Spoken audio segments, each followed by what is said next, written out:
Guys, welcome to the mysterious empress triple one tarot. तो आपके person की hidden feelings आपके लिए अभी इस वक्त की क्या है? क्या उनकी ट्रू हिडन फीलिंग्स है जो शायद ही आपको पता हो? ये reading general and collective base पे है। ज़रूरी नहीं है कि हर एक चीज़ आपसे रेजोनेट करे, तो take it resonate and leave the rest. जितना आपसे रेजोनेट करे उतना ही आपका है।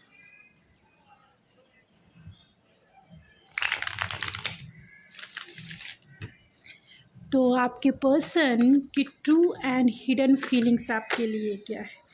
फॉरगिवनेस है, तो वो चाहते हैं आपसे फॉरगिवनेस। वो माफ़ी चाहते हैं। अगर उन्होंने कोई मिस्टेक की है, गलती की है, तो वो डेफिनेटली माफ़ी चाहते हैं आपसे कि आप उन्हें माफ़ कर दें। अगर इन्होंने चीटिंग की है या कुछ भी किया है आपके साथ, ये आपको पता है आपकी सिचुएशन, तो ये पर्सन आपसे फॉरगिवनेस चाहते हैं। सिंगल है ये पर्सन। इनकी हिडन फीलिंग्स, ये कहीं ना कहीं सिंगल स्टेटस को मेंटेन कर रहे हैं। तो अभी तक इनकी लाइफ में कोई नहीं है। ट्रू और हिडन फीलिंग्स क्या है? बिलीफ है, तो कहीं ना कहीं इनके बिलीफ सिस्टम हो सकते हैं प्यार को लेकर, रिलेशनशिप को लेकर, या फिर इनके जो भी सिचुएशन है आपकी, उसके अकॉर्डिंग कहीं ना कहीं इनके बिलीफ सिस्टम है कि हर इंसान को कैसा रहना चाहिए, फीमेल को, मेल को कैसा रहना चाहिए, रिलेशनशिप में कैसे एक्ट करना चाहिए। तो इनके लव के बिलीफ सिस्टम हो सकते हैं।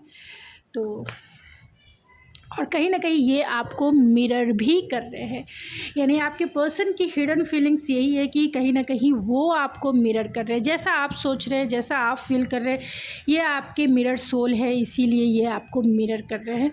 तो आप अपने थॉट एंड अपनी फीलिंग्स पे ज़रूर ध्यान रखिएगा, क्योंकि ये पर्सन आपसे कोड लेवल पे कनेक्टेड है।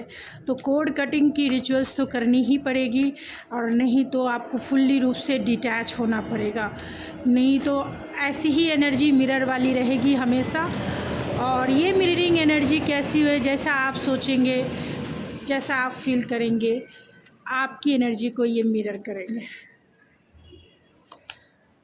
मेमोरीज़ है, तो कहीं ना कहीं जो भी आप दोनों के बीच की स्वीट मेमोरीज़ है, जो यादें हैं, उसमें ये पर्सन जो है उनकी वो यादों में नॉस्टैल्जिया वाली फीलिंग है, यानी नॉस्टैल्जिक फीलिंग है। यादों को वो याद करते हैं। आपके साथ बिताए हुए हर एक पल जो है उन्हें याद आती है, और बहुत ही प्रीशियस लगता है। आपके साथ बिताए हुए हर पल उन्हें बहुत कुछ याद दिलाता है। डिवोर्स है, तो ये पर्सन जो है, हो सकता है अगर आप एक मैरिड इंसान को डील कर रहे हैं तो वो डिवोर्स प्रोसेस से गुजर रहे हैं। अगर ऐसा नहीं है, आप दोनों के बीच में सेपरेशन है, नो कांटेक्ट है, लॉन्ग डिस्टेंस है, बातें नहीं हो रही है या कम हो रही है, या फिर आप दोनों इमोशनली डिटैच हो गए हैं, तो डिवोर्स कहीं ना कहीं इन्वॉल्व है। यानी कि बहुत टाइम से अगर आपने अपनी एनर्जी एक दूसरे को नहीं दी है, तो वो एनर्जी जो है लगभग डिवोर्स के एनर्जी के जैसी होती है। यानी कि आप एनर्जी इन्वेस्ट नहीं कर रहे हैं, वो भी नहीं इन्वेस्ट कर रहे हैं, और मिरर वाली एनर्जी है। तो जैसा सोचेंगे आप, वैसा ही वो मिरर कर रहे हैं। तो उनकी हिडन फीलिंग्स आपके लिए क्या है? डिस्कवरी है, तो वो बहुत डीप जा रहे हैं इस प्यार में। बहुत सारी चीज़ें जो है उन्हें लर्न करनी पड़ रही है। यानी कि नॉस्टैल्जिया वाली फीलिंग्स तो है ही, साथ में सोल सर्चिंग वाली भी फीलिंग्स है। क्यों हुआ, कैसे हुआ, क्या रीज़न था, क्यों मिले आप दोनों, क्या सॉल्यूशन है, कैसे काम करना चाहिए। तो बहुत सारी चीज़ें जो है वो डिस्कवरी वाले, यानी कि कहीं ना कहीं अपने इनर सोल की बातें सुन रहे हैं इंट्यूटिवली, यानी कि इंट्यूशन की बातें। उनका जो दिल कहना चाह रहा है, उनका जो दिल एक्सेप्ट करना चाहता है, उसे वो एक्सेप्ट करने की कोशिश में है। एंजाइटी है, ब्रेकअप है, तो हो सकता है आप दोनों में ब्रेकअप सिचुएशन हो, लेकिन आपका जो प्यार है वो ट्रू लव है। आपसे ये ट्रूली लव करते हैं, चाहे सिचुएशन से ब्रेकअप का हो, नो कांटेक्ट हो, लॉन्ग डिस्टेंस हो, थर्ड पार्टी सिचुएशन हो। ये पर्सन एंजाइटी से गुजर रहे हैं, इनकी स्लीपलेस नाइट होगी, बहुत ज़्यादा डीप सोचते जा रहे हैं, फीलिंग्स भी कॉन्फ्लिक्टेड है, एंड कहीं ना कहीं बिलीफ सिस्टम में ये अटके हैं फुल्ली रूप से समझ नहीं पा रहे हैं कि आखिर करना क्या चाहिए, जो भी आपकी सिचुएशन है उसमें। तो चलिए देखते हैं कि आखिर उनकी ट्रू फीलिंग्स आपके लिए क्या है, ट्रू और हिडन फीलिंग्स, क्या उनकी हिडन फीलिंग्स है। प्रिविलेज लेडी है तो आपको ये पर्सन बहुत ख़ास समझते हैं, आप इनके लाइफ के बहुत ही प्रिविलेज मैन या वुमेन हो सकते हैं। तो आप इनके लिए ख़ास है, आपको ये भुला नहीं सकते हैं, चाहे जो भी सिचुएशन हो। आपके लिए पर्सन बहुत कंसर्न फील करते हैं, बहुत चिंता करते हैं, समझ नहीं पाते हैं कि वो आप के बारे में कहाँ से इन्फॉर्मेशन कलेक्ट करे, कैसे वो आपकी तरफ आए। जो भी सिचुएशन है उसके अकॉर्डिंग इस पर्सन का कहीं ना कहीं कंसर्न है आपको लेकर, आपको बहुत मैच्योर समझते हैं। और अगर थर्ड पार्टी है तो इसके वजह से आपसे फॉरगिवनेस भी चाहते हैं। अगर इन्होंने आपको चीट किया है, आपसे मिस्टेक किया है, अगर थर्ड पार्टी कोई भी रोमांटिक पार्टनर नहीं है या फिर इनके पेरेंट्स नहीं है, अगर कोई इनकी सिस्टर नहीं है, तो डेफ़िनेटली आपको ही ये मैच्योर मानते हैं और आपका सामना करना इस पर्सन के बस की बात नहीं लग रही है। फॉरगिवनेस डेफ़िनेटली चाहते हैं अगर इन्होंने कोई गलती की है, कोई मिस्टेक की है। और यहाँ फैमिली रूम है आपके साथ, वो फैमिली देखते हैं आपके साथ, कंटेंटमेंट, फुलफिलमेंट सब कुछ आप हैं इनके लाइफ का और वो आपके साथ जीना चाहते हैं। लेकिन सिचुएशनशिप जो भी है आप दोनों की, उसमें चेंजेस कैसे लाएँ इस पर्सन को शायद ही पता है। आपको पाकर ये वेल्दी ज़रूर थे, लेकिन अभी कहीं ना कहीं उन्हें एक ऐसी फीलिंग्स है जहाँ कंसर्न वाली फीलिंग्स है, आपको लेकर चिंतित है। क्योंकि इस पर्सन के लाइफ में और आपकी लाइफ में कहीं ना कहीं चॉइसेस इन्वॉल्व है, यानी थर्ड पार्टी सिचुएशन डेफिनेटली है और चॉइसेस है, डिसीज़न मेकिंग है, इसको चुने या उसके चुने। लेकिन आप यहाँ देख सकते हैं आपके बिना ये कैसे है। अगर आप दोनों में सिचुएशनशिप चॉइसेस की है, अगर आप दोनों की सिचुएशनशिप डिसीज़न मेकिंग की है, अगर आपके सिचुएशनशिप में कहीं ना कहीं थर्ड पार्टी इन्वॉल्वमेंट है, ये पर्सन आपके बिना बहुत अकेला, तन्हा, गरीब समझते हैं। आप इनकी लाइफ में हैं तो ये पर्सन बहुत वेल्दी है, वेल्दी फील करते हैं। आप इनकी लाइफ में नहीं हैं तो ये पर्सन अकेला, तन्हा, बेचारा फील करते हैं। और आप इनके लाइफ में, ये आपकी लाइफ में थिप के जैसे भी हो सकते हैं, क्योंकि बच्चे इन्वॉल्व हो सकते हैं थर्ड पार्टी, अगर कोई रोमांटिक पार्टनर है तो। अगर ऐसा नहीं है तो डेफिनेटली आप ही हैं द वन जिससे ये मैरिज, कमिटमेंट, लॉन्ग टर्म चलना चाहते हैं। आपके बिना ये किसी का ख्वाब भी नहीं देख सकते हैं, किसी के बारे में ये सोच ही नहीं सकते हैं। क्योंकि जो फर्स्ट कार्ड है वो लाइक एम्प्रेस के कार्ड के जैसा है, वो 12 नंबर है, 3 नंबर है, जुपिटर की एनर्जी है। तो बहुत ही ख़ास पर्सन हैं आप इनकी लाइफ में और आपको भुलाना, आपसे अलग होना ये नहीं, इनसे हो ही नहीं सकता है। बहुत सारे 3 नंबर और 6 नंबर, 9 नंबर और ऑब्सेशन बहुत ज़्यादा है। आप देख सकते हैं आपको लेकर ऑब्सेशन बहुत ज़्यादा है।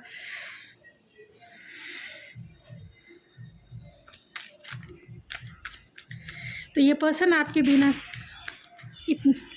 बहुत ही अधूरा, बहुत ही तन्हा, बहुत ही चाहते हैं वो किसी के हेल्प के थ्रू वो आपकी तरफ आए, आपसे बातें करें, आपसे चीज़ों को सुलझाएं। क्योंकि उन्हें पता है कि चीज़ें जो भी आप दोनों की सिचुएशन है उसमें कहीं ना कहीं करेज की कमी है और ये पर्सन करेज गेन करना चाहते हैं। और वो चाहते हैं कि किसी के भी थ्रू जो है वो आपसे रिकंसाइल करे, चाहे जो भी सिचुएशन है। Love your self first. तो इस पर्सन में करेज ही नहीं है, अपने आप में एम्प्टीनेस वाली फीलिंग्स है, अपने आप में पॉवर्टी वाली फीलिंग्स है कि वो अकेला है, तन्हा है, गरीब है, कुछ नहीं कर सकते, ऐसी वाली फीलिंग्स है। लेकिन फिर भी एक डिवाइन पर ऑप्टिमिस्टिक ज़रूर है, इस रिलेशनशिप को लेकर पूरी तरह से हार नहीं माने हैं। और कहीं ना कहीं डिवाइन के ऊपर इन्हें बिलीव भी है कि आप इनकी लाइफ में ज़रूर आएंगे और वो आपसे हार्ट टू हार्ट जब भी कॉन्वर्सेशन करेंगे आप ज़रूर मान जाएंगे, चाहे सिचुएशनशिप जो भी हो, लेकिन अपनी इमोशंस को बहुत कंट्रोल करते हैं। सिचुएशनशिप जो भी है इस पर्सन ने पास्ट में हो सकता है बहुत कंट्रोल किया होगा, अपनी फीलिंग्स को उस तरीके से एक्सप्रेस नहीं किया होगा जिस तरीके से एक नेचुरल रिलेशनशिप में होता है। और यहाँ डिसेप्शन भी है, तो हो सकता है इस पर्सन ने आपको चीट किया हो, पास्ट में डिसेप्टिव बिहेवियर किया हो, और इसी के वजह से यहाँ जो कार्ड है वो फॉरगिवनेस का कार्ड है, क्योंकि इस पर्सन ने आपको चीट किया होगा पास्ट में किसी और के लिए, आपको इन्होंने फॉर ग्रांटेड लिया होगा, और इसके बाद आपकी वैल्यू इन्हें समझ में आई है और वो चाहते हैं कि एक चांस ज़रूर दें, क्योंकि आप दोनों के बीच में कहीं ना कहीं डिफरेंसेस बहुत है, चाहे वो कल्चरल हो, इमोशनल हो, बिलीफ सिस्टम हो, चाहे ये बहुत ही ज़्यादा old belief system, traditional belief system वाले इंसान हो सकते हैं। चीज़ों को एक्सेप्ट करना इनके लिए बहुत मुश्किल होता है, क्योंकि इनके बिलीफ सिस्टम ही बहुत ओल्ड वाली हो सकती है, जिसके वजह से आप दोनों के सिचुएशनशिप में, रिलेशनशिप में कहीं ना कहीं दूरियां हैं, प्रॉब्लम है। तो उनकी हिडन फीलिंग्स आपके लिए क्या है, ट्रू हिडन फीलिंग्स। तो यहाँ 9 ऑफ कप्स की एनर्जी है, तो कहीं ना कहीं आप इनकी लाइफ की विश फुलफिलमेंट है, इसमें कोई दो राय नहीं है। और वो चाहते हैं अपनी चीज़ों को विश फुलफिलमेंट, अपनी चीज़ों को वो मैनिफेस्ट करना, और वो मैनिफेस्ट कर भी रहे हैं। आपको ये स्पाई भी करते हैं, और कहीं ना कहीं क्यूरियोसिटी भी है कि आप अपने लाइफ में क्या कर रहे हैं, नहीं कर रहे हैं, लेकिन डिफेंसिव होकर ये आपको सर्च करते हैं, स्पाई करते हैं, सोशल मीडिया पे देखते हैं, बहुत ही डिफेंसिव होकर अलग अलग अकाउंट से वो आपको चेक करते होंगे, क्योंकि आपको पता ना चले ये ऐसा चाहते हैं।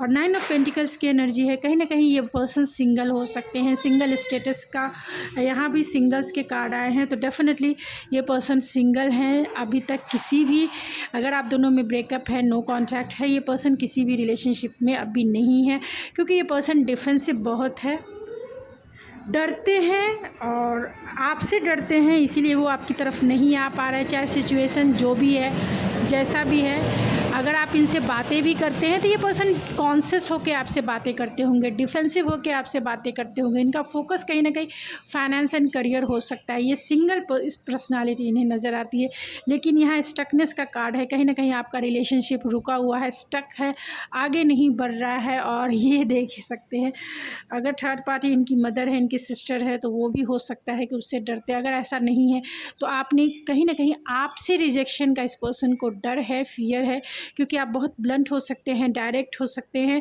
एंड कहीं ना कहीं आप मुंह पर जवाब देना जानते हैं। आप कट ऑफ ही कर देंगे, आप कह देंगे कि मुझे इस रिलेशनशिप में नहीं रहना। यही वजह है कि ये जो पर्सन है, इनके हिडन फीलिंग्स देखी जाए तो ये कहीं ना कहीं बहुत डरे हुए हैं, बहुत डरे हुए हैं। और लवर्स कार्ड है, तो कहीं ना कहीं 2 टाइम्स लवर्स कार्ड आया है, तो चॉइसेस ज़रूर इन्वॉल्व है, चॉइसेस है, डिसीजन मेकिंग है, और वो लाइफ के मेजर डिसीजन हो सकते हैं जिसके वजह से ये आपकी तरफ नहीं आ पा रहे हैं। 2 क्वीन है, queen of source, queen of pentacles. हो सकता है कि उनके पास चॉइसेस हो या आपके पास चॉइसेस हो, और इस चॉइसेस में कहीं ना कहीं डिसीजन मेकिंग है, यानी कि आप एक मैरिड इंसान को डील कर रहे हैं और डिसीज़न लेना उनके लिए मैरिज और आपके बीच में कहीं ना कहीं डिफ़िकल्टीज़ है बहुत। अगर आप मैरिड इंसान को डील नहीं कर रहे, आप खुद मैरिड है, तो वहाँ भी डिसीज़न मेकिंग है।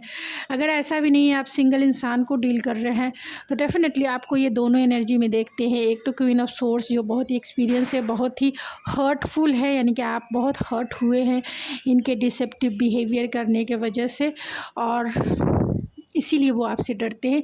लेकिन आपको वो मानते हैं कि आप एक अच्छे वाइफ़ और हस्बैंड बन सकते हैं। आप में वो सारी क्वालिटी है जो एक हस्बैंड और वाइफ में होनी चाहिए, और इसके लिए ही वो आपको मैनिफेस्ट करते हैं।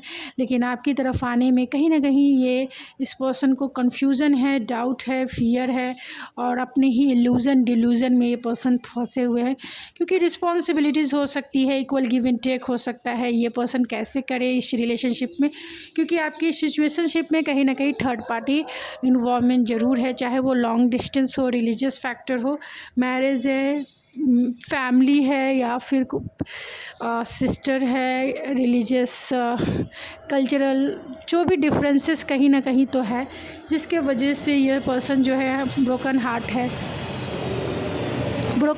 है, बहुत सारी चॉइसेस के बीच में ये फंसे हुए हैं, ये करना है वो करना है, किसको चुने किसको ना चुने, कंफ्यूज माइंडसेट वाले हैं।